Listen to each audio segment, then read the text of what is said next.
I'm honored to address the United Nations General Assembly once again. I congratulate His Excellency Mr. Volkan Bozkır on his election as the President of the 75th session of the General Assembly. We also appreciate the skillful leadership of the outgoing President, His Excellency Tijani Mohammad Bande, especially during the COVID-19 crisis. We commend the leadership of the Secretary General in these extremely turbulent times. Mr. President, since my government assumed office, our consistent effort has been to fundamentally transform Pakistan. We envisage Naya Pakistan to be modeled on the principles of the state of Medina, established by a holy prophet, Muhammad sallallahu alaihi wasallam. A just and humane society where all government policies are directed at lifting our citizens out of poverty and creating a just and equitable dispensation. To achieve this goal, we need to have peace and stability. Thus, our foreign policy aims to have peace with our neighbors and settle disputes through dialogue. Mr. President, the 75th anniversary of the United Nations is an extremely important milestone, as this is the only body in the world that can help us achieve our goals of peace and stability in our neighborhood.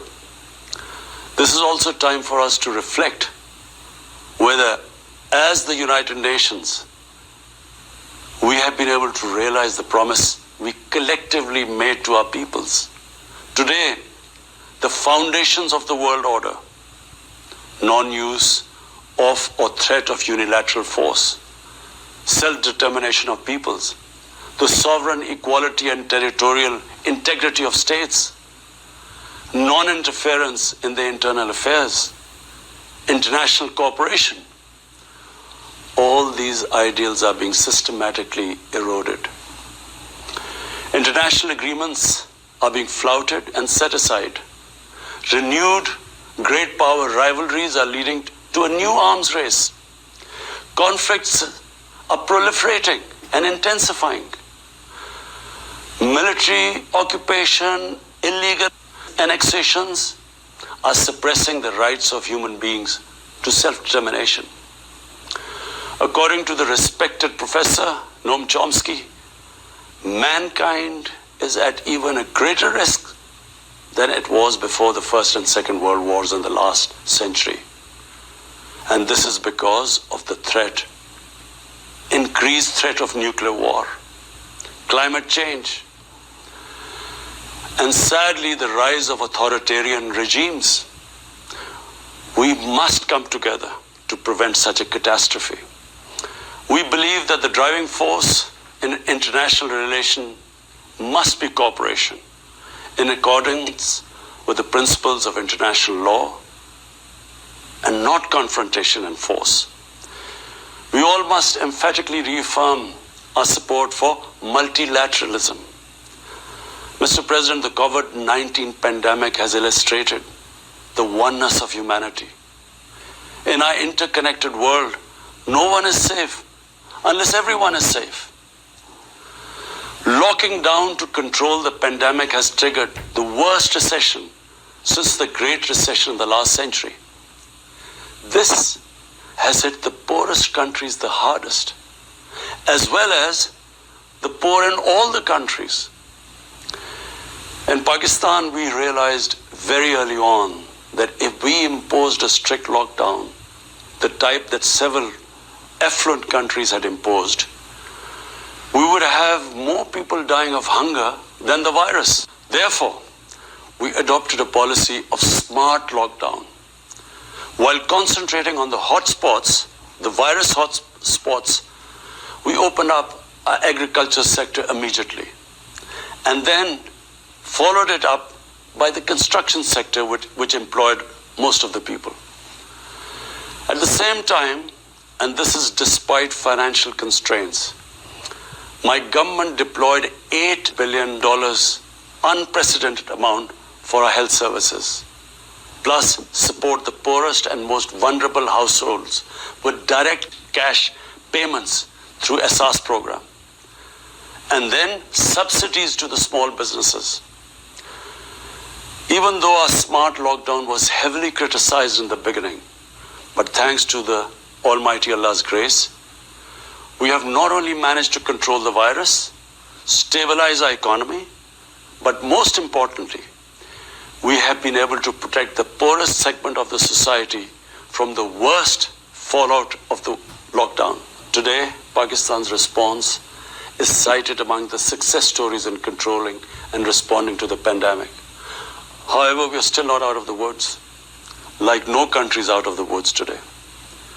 But Mr. President, it was obvious from the outset that developing countries would need fiscal space to respond to and recover from the COVID crisis.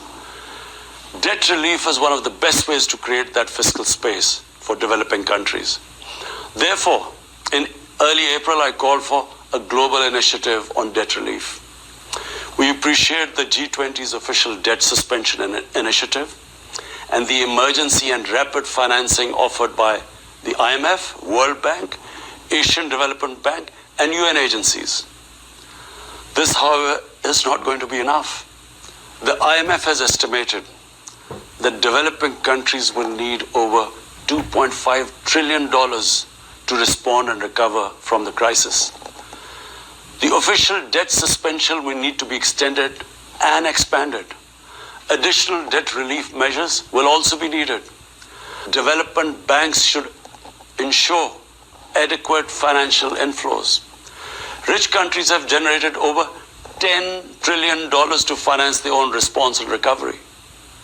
They should support the creation of at least $500 billion in new special drawing rights for the developing world.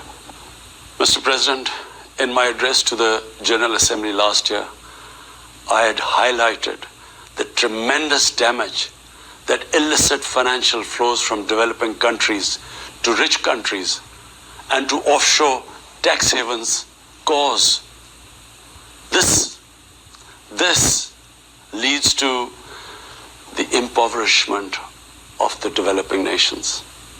Money that could be used towards human development is siphoned off by corrupt elites. The loss of foreign exchange causes currency depreciation. That in turn leads to inflation and poverty. The quest for getting back these stolen resources is nearly impossible, given the cumbersome procedures. Moreover, the powerful money launderers have access to the best lawyers. And sadly, because they are the beneficiaries, there is a lack of political will in the rich countries to curb this criminal activity. Mr. President, if this phenomena is unaddressed, it will continue to accentuate the inequality between the rich and the poor nations, and eventually will spark off a bigger global crisis, a far bigger global crisis than the present migration issue poses. The rich states cannot hold forth on human rights and justice when they provide sanctuary to money launderers, to their looted wealth. There are robust anti-money laundering and anti-terror financing regimes. I call upon this Assembly to take the lead in efforts to build a global framework to stem the illicit financial flows and ensure speedy repatriation of stolen wealth. It is important to realize that the aid that flows from rich countries to the developing world is minuscule compared to the massive outflows by our corrupt elites. Mr. President, this year, I must again reiterate the threat posed to mankind due to climate change. Unprecedented fires in Australia, Siberia, California, Brazil. Unprecedented floodings in various parts of the world. Record temperatures, even in the Arctic Circle. This should make all of us worried for our future generations. Commitments made through the Paris agreements must be fulfilled. In particular, the commitment to mobilize $100 billion annually as climate finance. Pakistan's contribution to carbon emissions is minimal, but it is one of those countries most affected by climate change. Yet, we have decided to take the lead as we consider addressing climate change a universal responsibility. We have launched an extremely ambitious program to plant 10 billion trees in the next 3 years as a contribution to mitigating the effects of climate change. Mr. President, the pandemic was an opportunity to bring humanity together. Unfortunately, it has instead fanned nationalism, increased global tensions, and given rise to racial and religious hatred and violence against vulnerable minorities in several places. These trends have also accentuated Islamophobia. Muslims continue to be targeted with impunity in many countries. Our shrines are being destroyed.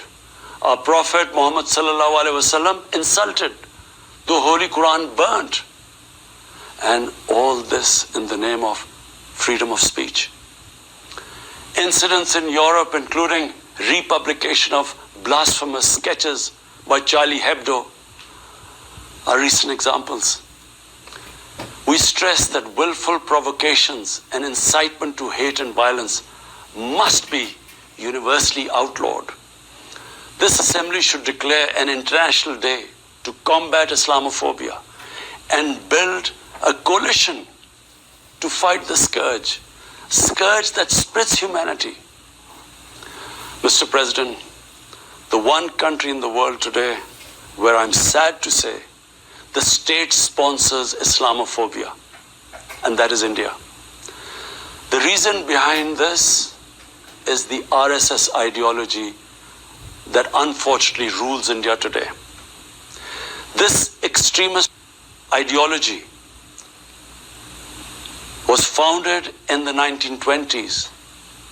The RSS founding fathers were inspired by the Nazis, and they adopted their concepts of racial purity and supremacy.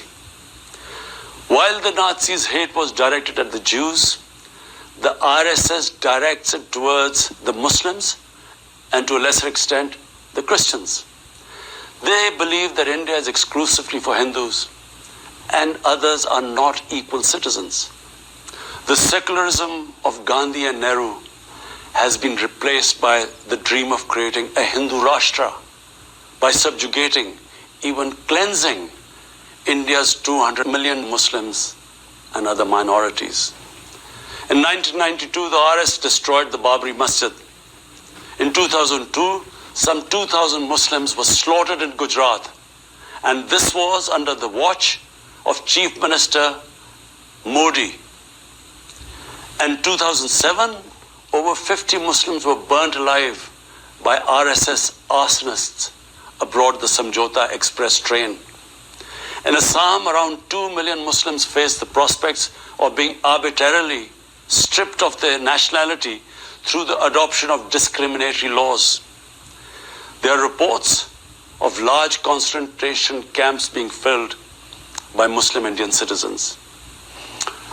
Muslims were falsely blamed, vilified, and victimized for spreading the coronavirus. They were denied medical attention on many occasions. Their businesses were boycotted. Cow vigilantes attack and kill Muslims with impunity. Last February, Muslims faced targeted killings with police complicity in New Delhi. Mass registrations in the past have often been a precursor to genocide. For example, the Nuremberg laws in Germany in 1935, and then in 1982 in Myanmar. The Hindutva ideology is set to marginalize almost 300 million human beings, Muslims, Christians, and Sikhs. This is unprecedented in history. And this does not augur well for the future of India. As we all know, that marginalization of human beings leads to their radicalization. Mr. President, for over 72 years, India has illegally occupied Jammu and Kashmir against the wishes of the Kashmiri people and in blatant violation of the resolutions of the Security Council and indeed its own commitments to the people of Kashmir. On 5th August last year, India illegally and unilaterally sought to change the status of the occupied territories and deployed additional troops, bringing the total number to 900,000, to impose a military siege on 8 million Kashmiris. All Kashmiri political leaders were incarcerated. About 13,000 Kashmiri youth were abducted and thousands tortured. A complete curfew was imposed, accompanied by a total communications blackout. Indian occupation forces have used brute force, including pellet guns against peaceful protesters, imposed collective punishments, including the destruction of entire neighborhoods, and extrajudicially murdered hundreds of innocent young Kashmiris in fake encounters, refusing even to hand over their bodies for burial. The Kashmiri media and those daring to raise their voice are being systematically harassed and intimidated through the use of draconian laws. All of this is well documented in the reports of the United Nations High Commissioner for Human Rights, communications from the Special Rapporteurs of Human Rights Council, statements from human rights and civil society organizations. The international community must investigate these grave violations and prosecute the Indian civil and military personnel involved in state terrorism and serious crimes against humanity being perpetrated, I'm sad to say, with complete impunity. The objective of this brutal campaign is to impose what the RSS-BJP regime has itself called the final solution for Jammu and Kashmir. To this end, the military siege is being followed by moves to change the demographic structure of the occupied territory. This is an attempt to obliterate the distinct Kashmiri identity in order to effect the outcome of a plebiscite envisaged in the UN Security Council resolutions. This action is in violation of the UN Charter, Council resolutions, and international law, particularly the 4th Geneva Convention. Changing demographic structure of occupied territory is a war crime. Mr. President, the brave Kashmiri people will never submit to Indian occupation and oppression. Their struggle is indigenous. They are fighting for a just cause, and generation after generation have laid down their lives to rid themselves of Indian occupation. The government and people of Pakistan are committed to standing by and supporting the Kashmiri brothers and sisters in the legitimate struggle for self-determination. Mr. President, in order to divert attention from its illegal actions and atrocities in Indian-occupied Jammu and Kashmir, India is playing a dangerous game of upping the military ante against Pakistan in a nuclearized environment. Despite constant Indian provocations and ceasefire violations along the line of control and the working boundary, targeting innocent civilians, Pakistan has exercised maximum restraint. We have consistently sensitized the world community about a false flag operation and another ill-conceived misadventure by India. My parents, Mr. President, were born in the colonial India, and I was the first generation that grew up in an independent Pakistan.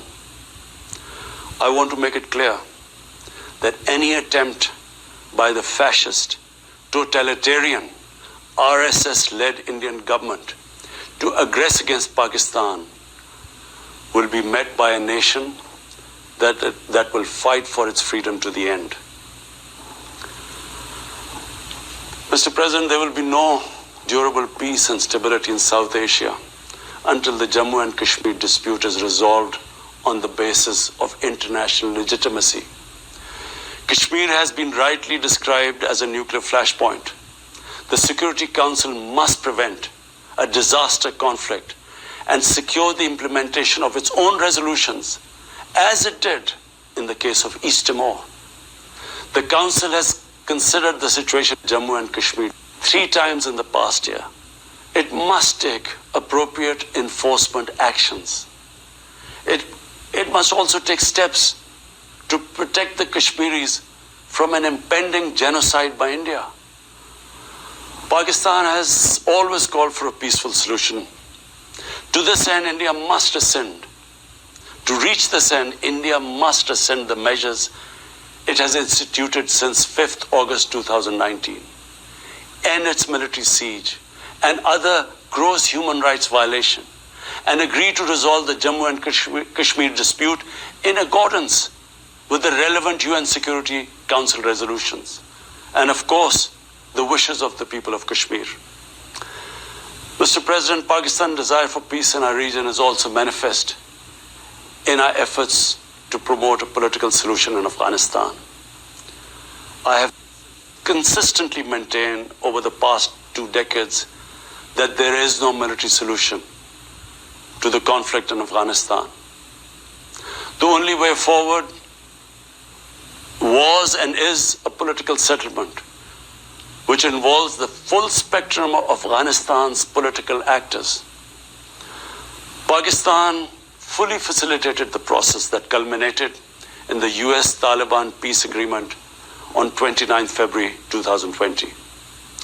Pakistan is deeply gratified that it has fulfilled its part of the responsibility. The Afghan leaders must now seize this historic opportunity to achieve reconciliation and restore peace in the war-torn country. Through the intra-Afghan negotiations that commenced on 12th of September, they must work out an inclusive, broad-based and comprehensive political settlement. The process must be Afghan-led and Afghan-owned, and without any interference or outside influence.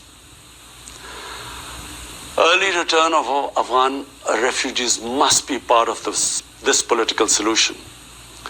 After almost 2 decades of war, it is imperative not to allow spoilers within and outside Afghanistan to subvert the peace process.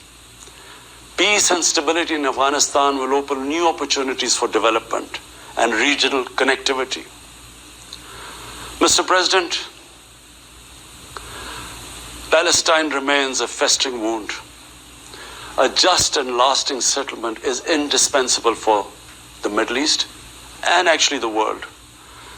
Illegal annexations of Palestinian territory, the building of illegal settlements, and the imposition of inhuman living conditions on the Palestinian people, especially in Gaza, cannot bring peace to a troubled region.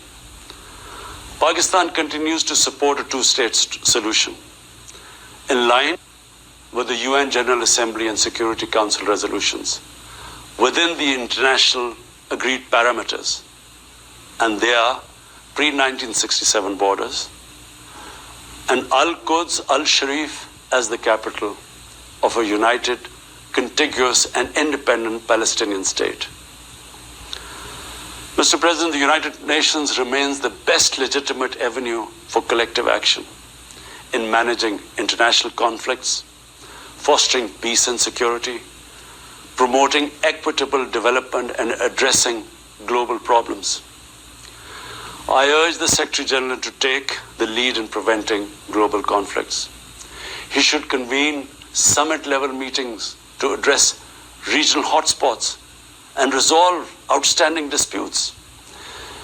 The United Nations should be made fully responsive to the challenges of our times. a comprehensive reform of the United Nations, including the Security Council, is essential to promote greater democracy, accountability, transparency, and efficiency.